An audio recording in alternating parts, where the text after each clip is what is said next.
Sa ngalan ng turismo, isinusulong sa isang barangay sa Baguio City na ipagbawal na ang pagsasampay ng underwear malapit sa kalsada. Tinutukan niya ni Lay Alves.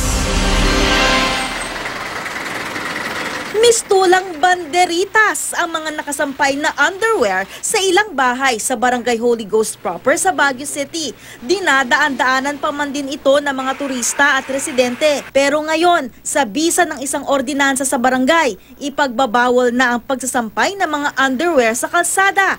Aprobado na ito sa unang pagbasa ng City Council. Kasi sa mga turista natin, local tourist at saka foreign tourist, yun, ISO site, kailangan yung mga undergarments doon sa likod ng bahay. Okay, Huwag po. sa harap.